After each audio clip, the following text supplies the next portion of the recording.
Welcome to Selling Later's Ask an Expert Atlanta edition. Today we're heading east of Atlanta and talking with Sheyla Wright, who is a real estate expert for West Gwinnett County. Sheyla, thanks for joining us today. Hi, thank you for inviting Yeah, me. I'm so Thank you so excited. much. Absolutely. Okay, so we'd love to kick this off with what makes Atlanta unique, or even the suburbs of Atlanta. So it can be your most favorite thing about Atlanta that you won't find anywhere else, whether it be quirky or lovable or just unique. What's your Yeah, favorite? well, you know that saying, what you all have. So we have Varsity. Mm, Varsity, the restaurant in Atlanta is a very unique, um, thing about Atlanta mhm. that we have. That's what the other agent said too. Now I have to go here. Not really big into it's hot dogs, right? Or is it a little bit of everything? It's a little bit of everything. A little bit. Okay, yeah. It has to be on my list now. So okay, so tell us about yourself. Outside of real estate, where did you grow up, and how long have you lived in the area, and kind of where do you live now? Yeah, well, I grew up on Venezuela, Mm-hmm. Caracas, Venezuela, the DF, and I moved to Atlanta 11 years ago. Mm-hmm. Right now I live in the Gwinnett area, Lawrenceville, to be Mm-hmm. more exact. And I've been knowing the city for a while now because back on the day, my cousin moved to Lawrenceville as well. And that's how I get to know, the west part of Lawrenceville, Okay. Atlanta. Yeah. And so, highlighting local businesses, where you live, are there any of your favorite places to eat, favorite shops or places to go that you'd like to highlight to help promote small businesses? Well, it's a lot of good places around here. With the west part of Gwinnett County, we have the cities or the towns of Duluth, Norcross, Peachtree Corners. So there is some places like, for example, for a restaurant in Norcross, I would recommend Zapata Tacos and Tequila Bar. They Ooh. have really good tacos. Sign me up. Yeah. And then in Lawrenceville, they recently opened a restaurant. Well, it's two of them. It depends on the food you are looking for. One is called La Hacienda. It's a Mexican restaurant, have really good food. And another one is McCray's Tavern with a very southern menu. So those are great. Oh, good. And so, and where you are now in West Gwinnett County, what is the housing market like? Oof. It's a very hot market for sellers, okay? And it's also a very rapid market. I mean, meaning like houses don't stay in the market for more than 24, 48 Wow. hours. It's That's hard to crazy. navigate. Yeah. Oh, and Mhm. so what made you get into real estate? Now that we know how crazy it is right now, what made you want to jump in? I have the blessing that when I got to United States, I got in real estate as a leasing agent. So that's Mhm. a different part of the industry, right? But I started as a leasing agent, then I moved up to a property manager, then went to residential leasing for single family homes. And, that way I was growing up my career and my knowledge, my experience. Eventually, I got into the sales side with team of 8 agents as a transaction coordinator. And people around me thought that I can sell or buy houses. So they start to ask, hey, can you help me? Can you help me? And at that point, the only thing I needed was the license because I was um, learning through all these years, everything about real estate, purchase and sale, rentals, lease agreements, the time frames, like we were talking previously about when you are selling a house and trying to move into another one. There's a very particular Mhm. and sensitive transaction, right? So I decided to go ahead and get my license, and here I am. That's great. And so how long have you, including going from leasing to now, like how long have you been in real estate? Has it been since you came here 11 years Yes, ago? 10 Okay. years. Well, Wow. 10 years. Right, right. And so what is your expertise? I know you did leasing in the past, but do you prefer listings, buyers? Do you prefer new construction, historic homes? There's a little bit of everything. Well, really, I work mostly with buyers. I represent more first-time home buyers than anything, but I also do listings as well, especially in this market where I'm going more with the buyers because we have more buyers that contact me to get the service. But eventually, I mean, I think I will be doing more listings just based on the market. In a seller's market, what are some things buyers can do to stay competitive if homes disappear in 24 hours?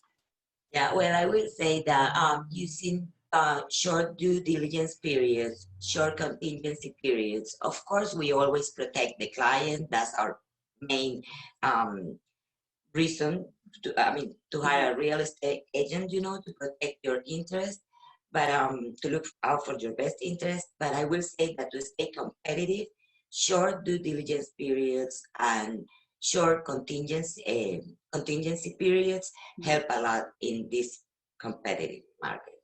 Right. And for those that don't understand, can you explain what a contingency is? I know that can be a variety of different things, but just in a brief explanation, how would you describe that? Well, I will say if you are really, really well prepared to purchase a home and you have already been pre-qualified, pre-approved, you are solid as a buyer, right? Your employment is good, your savings are good, your credit score is good. You can do a really short finance contingency, meaning you are not giving the seller this doubt that what is going to happen in this transaction for 30 days. Is this person going to get finally approved and get the loan? If you do that short contingency period, they feel more secure about, and of course you have to show proof of that, the pre-qualification letter or pre-approval letter in this case. Right. But I will say provide as much proof and information that you are a strong buyer. That will be on the top on the list. Right. And then I heard some people are kind of waiving inspections. What does that mean? Which sounds to each their own, but I don't know if I would want to roll the dice with that. So just explain, if someone chooses to do that, what does that mean? Well, that means that basically you are buying the house or the property as is. I mean, you are not going to request any repairs. You can still perform the inspection for your knowledge, but you won't be able to negotiate based on this inspection to request repairs or maybe closing costs. So that is, you have to be very, very careful. I think it depends a lot on the buyer.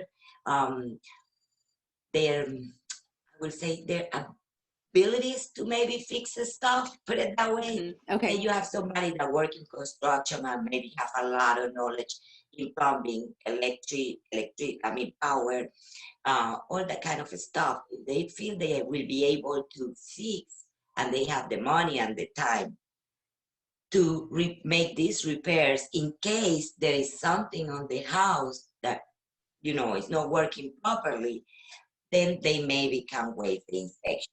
But I don't recommend it at all, Right. especially for first-time home buyers. Right. And for people that are not handy, like myself, I can't even imagine. Right. Oh, that makes me nervous.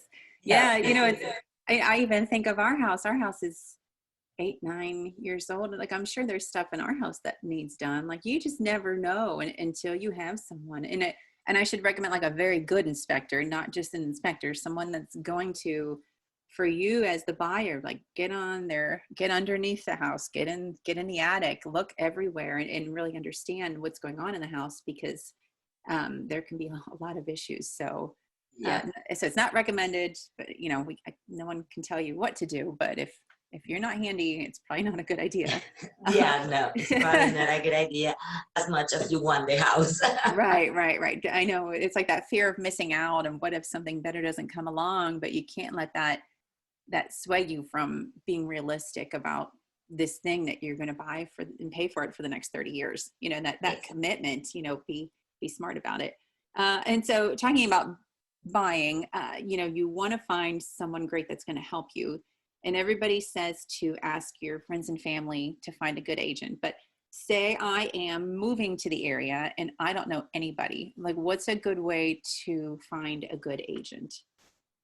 Well, I would say you maybe want to go to the closest broker that there is in the area you want to live at, because there you will find a lot of local agents, probably very experienced and knowledgeable of the area and price points and, all those questions that you may have. That would be a good way.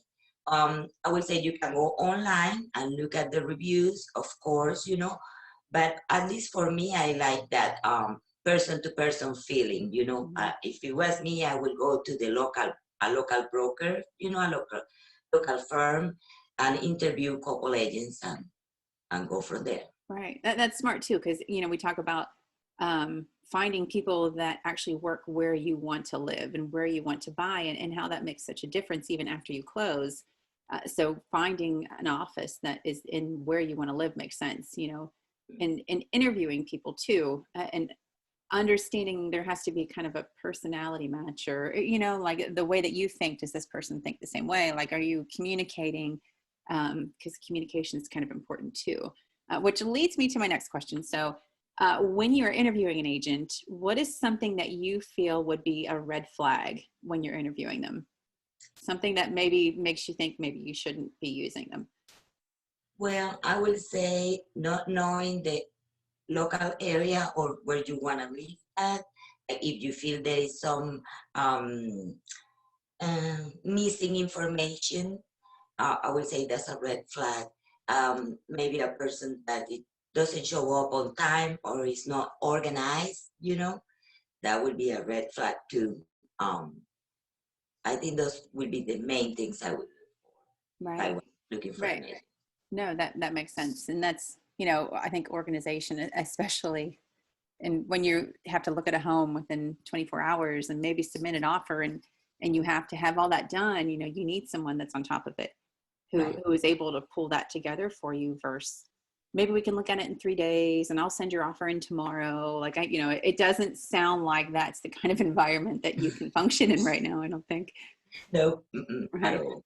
And so if somebody does want to ask you a question, do you have a preference, like phone, email, social media? Like, what's the easiest way for people to quickly get in touch with you? Well, these days I will say text message is the Okay. fastest way, but of course I'm open to emails and phone calls. I try to be available most of the time. Pick up my phone when it rings. So text message, email, or phone call will be. Great. Mhm. And then ending on a positive note, what's the best thing about Atlanta and the surrounding areas? Oh, the best thing I would say is we have a lot of diversity on Atlanta. We have it's a whole new world when people come here. Yeah, Yeah. So what else about Atlanta? I think that's a pretty good one. Yeah, I don't think And there we are some have cities that can say that. So I think that's good. And yeah, and we have still a lot of land and green areas, especially with this COVID 19 going on. mhm. We have a lot of parks, lakes that you can, separate yourself a little bit for a family trip or Right. just by yourself that you can social distance in some way.